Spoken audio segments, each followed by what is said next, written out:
Hello, I'm Emily Walker, and I'm joined here today by VSCPA Tax Advisory Committee Chair Vivian Paige and Delegates Mark Keam and Joe McNamara. And we're going to spend a little bit of time talking about the 2021 legislative session and give you an opportunity to hear from some of our elected officials. So with that, I'm going to turn things over to Delegate Keam and Delegate McNamara so they can introduce themselves, give a little bit about their background and what committees they serve on, and then Vivian and I will jump into asking some questions. Great.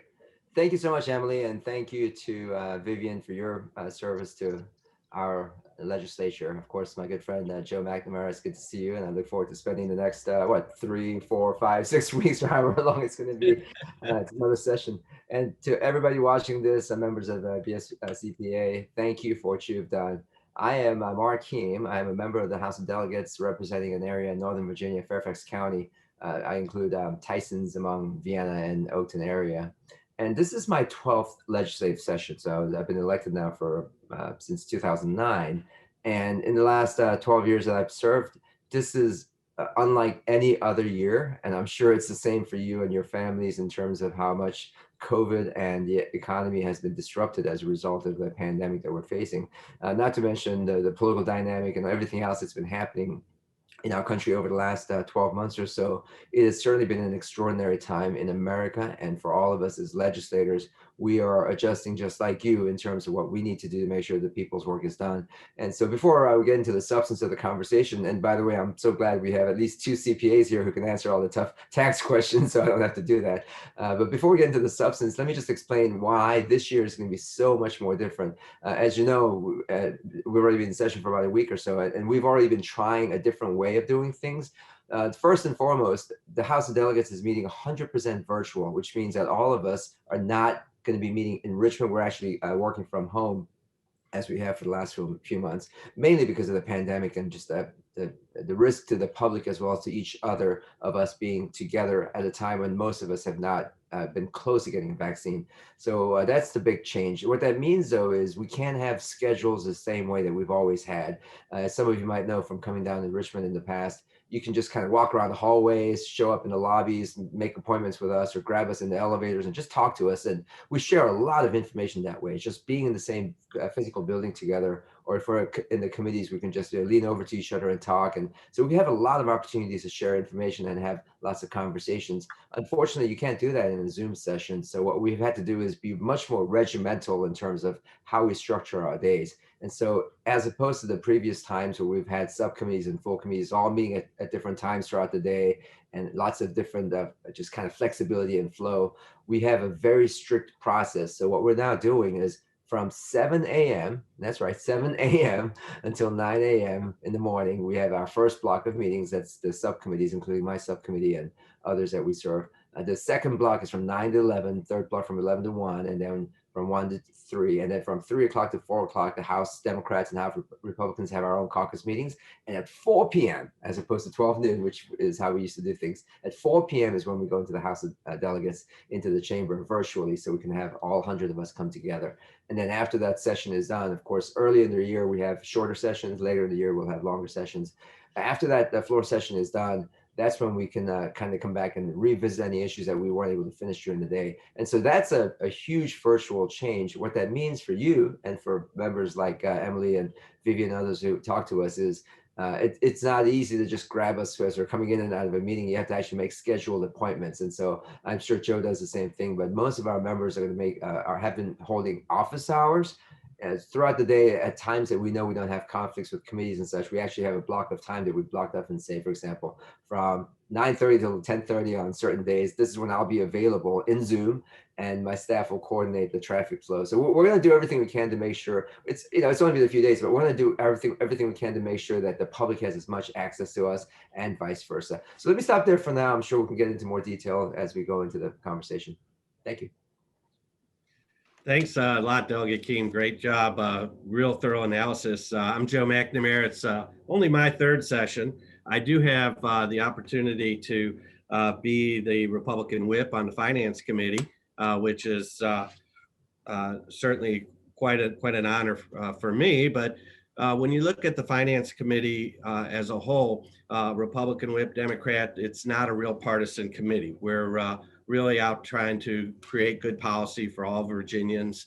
It's very difficult to tell a Republican from a Democrat. In actuality, many of the areas of the Virginia legislature, it's very difficult. The partisanship is certainly jacked up far beyond what really exists in Richmond in people's minds, and the newspapers try to encourage that to some degree, because really it's really 140 people working together to try to make Virginia a better place for all of us, all 8.5 million people. And so it's quite an honor. I represent Roanoke County, parts of Roanoke and Montgomery County, all of Craig County, and all of the city of Salem. Look forward, like I said, it's only my third session, but I'm certainly looking forward to it and trying to do what we can to meet the needs of the Commonwealth of Virginia. Thanks, Emily, and Vivian, hello to you. So before we jump into some questions, I also just wanted to mention, for the benefit of our members, Delegate Keam is the vice chair of the House Finance Committee, and Delegate McNamara is actually a CPA and one of our members as well. So I thought those were important things to pass along as we continue with our conversation. And now I'm going to kick things over to Vivian to get started with some of our questions. So you've given us some information. Thank you very much, both of you, for being here, by the way. You've given us some significant information about what's going to be, how the session is going to be different going as we go in. Think about can you share with us what your priorities are for this upcoming session, what you're going to be advocating for, how it affects the number of bills that you're putting in, that kind of thing. I'll go ahead and start, Mark. Delegate Keam, excuse me. When you look at the legislature in general, what I personally have tried to do is try to look at items that will hit everyday businesses. I am a business owner and have just a little bit of insight in some of the troubles that business owners have been going through over the last, I guess, 9 months or so. So when we get into some of the bills I put in are going to try to help businesses and try to make Virginia a little bit better place. Part of when we talk about some of the real significant things we need to look at, it's clearly, I'm sure we'll talk about it, but it's a budget. Accountants are interested in budgets, and our budget was significantly lowered. Our forecast was lowered back right before we left, I guess about 6-7 months ago. It since has been increased a little bit, but our current forecasted budget is actually up from our revenues last year. I think before all is said and done, we very well may see a budget that is larger than what our original forecasted budget was. Our current forecast is only about $600 million short of where our original forecast was. And so I think it's very important that we allocate those dollars and we take care of some of our first responders, our police, fire and rescue, our teachers, a lot of people that are going to work every day to keep us safe, to educate our children in very, very difficult positions, have had raises and budgets frozen. And I think we have those revenues back. And I think it's very important that we take care of our people that are doing such a great job for the Commonwealth of Virginia. Yeah, and just picking up on where Delegate McNamara left off as far as the budget, one of the biggest impacts on our state, beyond the obvious public health, the testing, vaccine, all the aspects of that, is the fact that the economy took a big hit. Now, at least to the extent there is some good news in Virginia compared to other states, we were not as impacted economically as many other states when it came to the global pandemic, mainly because even though we did have our share of the shutdown and we obviously responded, and schools suffered tremendously, including kids like mine who had to be stuck at home. The reality is our economic base was always stronger than most states. We have the federal government as our major backbone in Northern Virginia and Hampton Roads. And then we also have the military and a lot of the related industries. And so as a result of us having a pretty strong base of economy and a tax base to start with, those jobs were not the ones that were shut down. And to Joe's point, a lot of small businesses, very unfortunately, were hit, especially the ones that are retail or restaurants or hotel and hospitality and tourism. So clearly there was tremendous impact there. but it's hard to shut down the federal government in the middle of a global pandemic. So the federal jobs and the contracting jobs were still there as a backbone. And many of those jobs you could do from home virtually. And so as a result of that, it did save us from having the tremendous number of unemployment that other states did see as well. So that's at least a slight bit of good news. The bad news, of course, is that not only shook up our budget that we actually passed, the 2-year budget that we passed in March, that was pretty solid, but we had to adjust it not only during special session again and again, but now as we're going to this session, the governor's already announced his own changes that he'd like to see to keep our state prudent. And of course, many of us have our own priorities. So one of the biggest things that we'll try to accomplish in the next 40 days or so is going to be, how do we fix the budget so that it not only meets the needs of where we have been over the last 9 months, but anticipating more federal funds. I mean, we certainly have some federal funds coming in because of the last minute changes that were happening in Congress. But now with the new Biden administration, what else are they going to be providing, and what other kind of changes we're going to have at state and local levels? So as we anticipate that, we need to have some flexibility in our budget going forward. And I think this is one area where I absolutely agree with Delegate McNamara, that we try our best not to be partisan in this committee, because when you're talking about dollars and cents and numbers and balancing, our highest responsibility is to ensure that our state provides certainty to practitioners, taxpayers, and to businesses and others that plan ahead. What we don't want is uncertainty that says, we're not sure what we're going to do in the next 2 months, and good luck to you. We've been in that before, and we don't want to be in that position again. So I think what we're going to do is, to the extent possible, we're going to try to save as much money in our reserve funds. To the extent possible, we don't spend a whole lot of commitments in things that we don't know what's going to happen. So I think we're going to see, we may have to come back in a special session if we have more changes, but we don't want to have a bill that says this is going to be the way it's going to be for forever. We want to make sure we provide enough flexibility and a small c conservatism in our fiscal outlook. Let me just add one other thing, and Delegate Keam mentioned it, but I wanted to also re-emphasize it. There was a lot of federal dollars that came into Virginia, a lot of federal stimulus. Some of it went directly to some of our larger cities, but into the Commonwealth of Virginia was $1.8 billion. And as Delegate Keam mentioned, there'll be more coming. So that fiscal stimulus has really helped propel our economy. And while there is some very visible signs of distress that were identified, the hospitality industry, restaurants, the overall economy of Virginia is still pretty solid. Granted, it is to a large degree supported by the federal fiscal stimulus. And I would also add to reemphasize the proposed budget the governor has laid out, or the changes, still maintain a very conservative outlook, and put aside some money into some rainy day funds and some reserve funds that really just are good, solid fiscal prudence to allow Virginia to maintain a AAA rating. Yep. That's great to hear. So if you had to pick one thing that you think is the most important thing that our members need to know as you're navigating through this session, what would that be?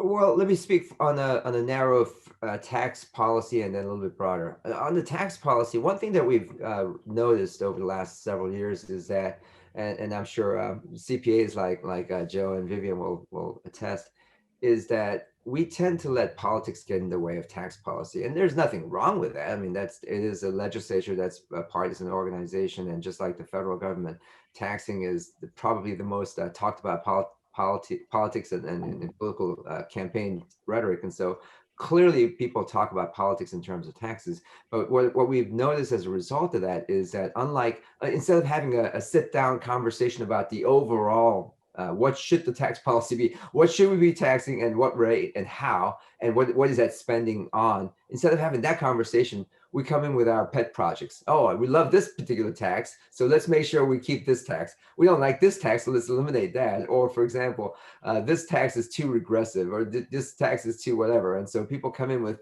pet projects, and depending on the politics, they'll say, okay, sounds good. All Democrats vote this way, all Republicans vote that way. As a result, we have a whole lot of hodgepodge of small things that we put in our code that's just inconsistent. What we really need at some point is to step away and say, what is the overall direction of our state? where are the revenues? And to Joe's point, right now we've been basing most of our economy on the fact that we have a solid federal government, both as a stimulus this time around, but also as our economy. But how do we expand our base so that we don't rely just on federal government? Because if the federal government is half the size, what would that mean for Virginia, right? So we want to have other businesses that are coming in, other types of industries. And so on a micro level for tax policy, I think the one thing that we have to do is start having that conversation about overall long-term overhaul of how we do taxes. So a comprehensive tax reform is one. In the short term, what that means for this year is obviously we got to deal with conformity, that we have to provide you with the certainty that you need. Joe and I tried last year to do a rolling conformity, that we don't have to come into this crisis mode every single year and try to get as many votes as possible, but instead have the federal government work kind of automatically with us. We're hoping that that'll happen soon. And especially with more federal funding coming in, we may be having some CARES Act related conformity issues that we have to deal with now to get over this little hump. But going forward, we'd like to be in a position where tax policy is depoliticized, not partisan, and just really common sense. Yeah, I agree. Delegate Keam and I were 100% on the same page, and I really think that's really indicative of the members of the Finance Committee in general. What might not have been clear from that conversation, many of the bills that are the pet project bills aren't generated from people in the Finance Committee, and it's people that really might not have a lot of the background or have spent the amount of time understanding really what happens from a tax policy perspective of whatever different bill you might have. It goes without saying, if you eliminate one group from taxation, and if you make the assumption that government needs to provide a certain level of services, if you eliminate one particular group or you have one particular tax benefit area, the remaining payers have to pay more in order to provide the level of government services. So I think it's a tough. It'd be nice to do a comprehensive tax reform and just say, all right, we're starting with a clean slate. It'd be more efficient. It'd probably be good for the economy. But to try to get there, by major comprehensive tax reform, you've just probably alienated in just about 99% of all the constituents out there in one area or another. And it's going to take a lot of intestinal fortitude and bipartisan work. So I'm more than willing to help with in that regard. We'll see where that goes. Delegate Keam was kind enough. I think actually it was Delegate Watts, Chairman Watts's rolling conformity bill that I was allowed that I signed on to with him. We did get it through the House. So this year maybe. I actually have it sponsored. It may be sponsored as well by some others, but if we get it through the House, then we'll see what we can do, and certainly the CPAs out there could assist us. The way the bill is structured, one of the bills that's structured does protect us from major changes in federal tax policy by putting a cap on it will conform automatically, but if the change is greater than 1/4%, then it will take further action in order to conform. So certainly I think we all can agree that if you have a $100 budget, you can figure out how to absorb a quarter or less that is lost, 25 cents, not a quarter of that budget, but 25 cents. So we'll see where that goes this year. So I'm guessing that both of you are yeses on emergency conformity and passage of tax conformity on an emergency basis, so it takes effect. And we appreciate that support. This bigger issue of tax policy, though, is one obviously that goes beyond tax conformity. So have you all thought about doing something like sponsoring and asking for a study that could perhaps lead us down the path of tax reform, which Virginia sorely needs? Yeah, that is absolutely something that, in fact, there have been a few studies in the past, but the Finance Committee as a whole has not taken something on yet. We've had a number of different study commissions that have been put together, but yeah, it's certainly clear time that we do so. And just purely from a timing and a process perspective, what I've noticed is that some of the biggest and most major changes that we've had in tax law, at least in the time I've been serving in 12 years, and even before that, they usually happen when the entire state and all of us in Virginia are talking about it, whether you agree or disagree. If everybody's talking about these issues, there's a lot more likelihood that happens. And that happens once every 4 years or so. Whenever we have a new governor who's running for office, he or she then talks about the need for certain types of changes, and that generates a public conversation and discourse. And a lot of people that aren't paying attention all of a sudden do pay attention. And like I said before, I mean, people talk about politics and taxes all the time, but if we can couch the conversation and set the structure so that the conversation becomes something that's a natural discussion for the year after the election, which is this year, of course. So my guess is that by next year, when we're back in the physical session, hopefully we'll be back in session, and when things are back to normal, and more importantly, we'll have 60 days as opposed to 30 or 46 days.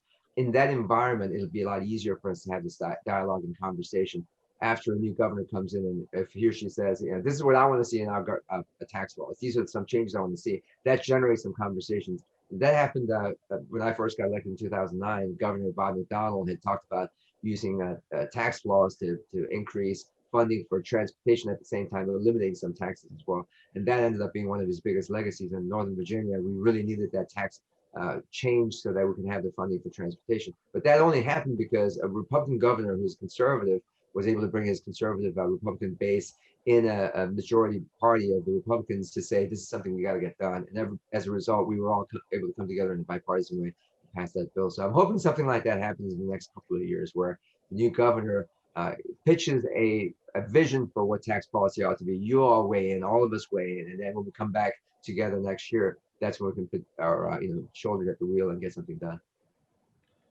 Yeah, I would echo Delegate Keam's comments. I'm 100% on the same page. I think we could do some small types of things as a finance committee that are under the radar. But I think from a major, comprehensive, successful tax overhaul, it's going to be needed to be driven by a governor that campaigns on that, because that will then force at least the entire governor's party to come along with that program. And that will also, the fact that somebody was elected, with that being one of the mandates, it creates an urgency for all the legislators to say, this is something that the people we represent are interested in. This is something that we should be looking forward and continue to go forward and try to evaluate. So I really think, and the reference point was really governor directed. And I think it really is going to have to be a governor-directed initiative before we see a significant overhaul of tax policy. And Delegate Keam and I could sit in a room for 45 minutes, and I am 100% convinced we could come out with a better tax policy. But having that tax policy become a law and voted by 51 people in the House of Delegates and 20 plus 20 or 21 in the Senate, and signed by the governor is a little bit more complicated. Sure. Well, we're almost done with our time here today, but I wanted to wrap up with a couple what I hope will be easier questions for you to answer. What is the best way for constituents and other stakeholders to get a hold of you during session? I know Delegate Keam, you touched on this a little bit, but just let our members know what, at least for your offices, which I'm sure are, indicative of what many offices are going to be doing. How should they go about that? Well, the one thing, of course, that you cannot do, very unfortunately, is the fact that you can visit us in person. So the next best thing is to talk to us live, either by Zoom or by phone calls. I know that all of my colleagues that I've talked to so far have scheduled for themselves some kind of a standing office hour. Because our schedule is a little bit more regimented this time, as I said before, we can know exactly which hours of the day we have no committees assigned, during which time we can just catch up on other work. And so I've blocked up about 6 or 8 hours throughout the week where I know for sure that I don't have any other conflicts, at least, that I can anticipate. And so I've told my staff, these are hours that I'll just make myself available. And so if you want to schedule it, the challenge, of course, is my staff, and others will have to figure out a way to manage that traffic. And so I'm sure everybody has some kind of open office hours. They're using software to manage the scheduling and all that. The other thing too is mail is always a nice thing to do, but in this environment, we're not going to be receiving mail in time to be able to respond. So email is better, but when you email, please let us know not only what you care about, which we certainly want to know about, but who you are and where you live, because it's a lot easier for us to be able to say, oh, Mr. So-and-so just contacted me and I know that he's a constituent. Let me make sure I get to him as soon as possible, because when you're getting 1,000 emails, you got to kind of prioritize who you respond to as soon as possible. But if it's somebody who's not in my district, I want to make sure that my constituent, my colleague who does represent that person is able to answer that person. And so be sure to tell us who you are and where you live. That way you can get the right person to answer. And then final point on this is some of us, throughout session are going to be texting each other and what have you. But the reality is, because we're all physically apart from each other, uh, we're not going to be able to share as much information among ourselves as we normally would. And so it's good to just don't assume that you talk to one delegate that everybody's going to know about what you just said. Just because you talk to the chair of a committee doesn't mean that everybody on that committee knows. You have to make sure you reach out to every single person, or at least find other people within your group that can reach out to every member, so that we all hear the same message from everybody. I think Delegate Keam, again, he's doing all the hard work, did a great job, a great analysis. You can reach out, anybody can reach out to my office. My office will be staffing the phones, just like any other session. If you should have a problem, reach out to Emily. Emily has my cell phone. I don't want to put the cell phone out there because if everyone has my cell phone, I can no longer be as responsive. But Emily can always reach me, text me, we really do care, and we want to hear from folks and see what we can do. So we definitely have an interesting session coming up from a logistics standpoint, but I think if we all decide that we can be successful in this environment, we will be successful, and I look forward to it. Mhm. All right, well, one final question before we close things off, and it's how can we and our members help you?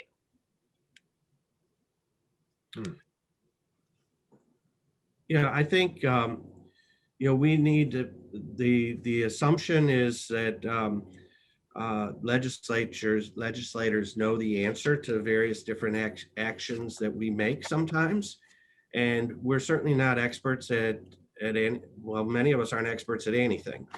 So reach out to us on bills, make sure that your points of view are being shared. I wouldn't assume that we know the answer on your point of view. So please, that's something that we rely on. We catch things every single year because of things that were unintended consequences to actions. If you see those things, make sure you reach out, let us know.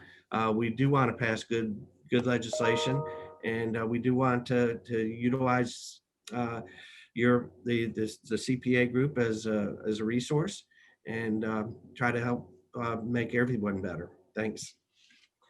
Well, the one thing I'll say, in addition to what Delegate McNamara just mentioned, and he's been a great addition to the Finance Committee, and so I'm glad that we have experts like him who understand CPA and also understand small businesses, who also bring some really tasty treats, by the way. That's one thing I'm going to miss out of this session. But having members who are actual experts and specialists within our ranks helps us, because so many of this conversation happens with just us in the room. We don't have the luxury of having experts sitting around and telling us. When we're sitting together, it's just us on the dais and having to make decisions. So it's really helpful that we can hear from each other who happen to be experts.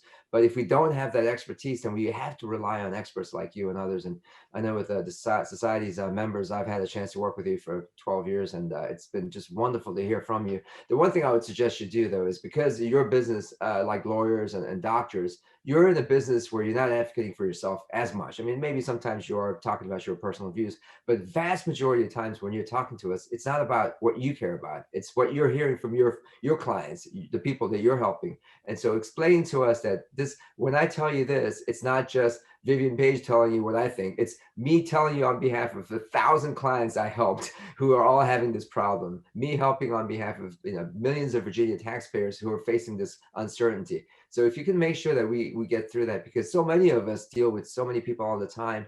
And most of the time when a constituent or somebody calls us or hits us on social media, it's really just to complain about something or to tell us how horrible we're doing. And so we take it somewhat personally to say, oh, this person doesn't like what I just did. Okay, fine. But we don't think twice about, okay, what does that person represent and who are they talking on behalf of? And so knowing that you as CPAs and VSCPA as an organization represent millions of Virginians who rely on the government to provide you with the services that you need to do your job of being a taxpayer, and really understanding that our bills and the laws that we change will have an impact not just on the CPAs, but those clients that you represent. I think that message has to be really clear and explicit so that delegates don't just say, I heard from my local CPA. No, you heard from your local CPA who represents thousands and thousands of constituents. I think that's how we have to understand your value in this process. Good point. Well, on behalf of our 13,000 members and their thousands and thousands of clients and businesses that they work with, thank you both so much for your service and for your time today. We really appreciated the opportunity to talk to you and share your message with our members.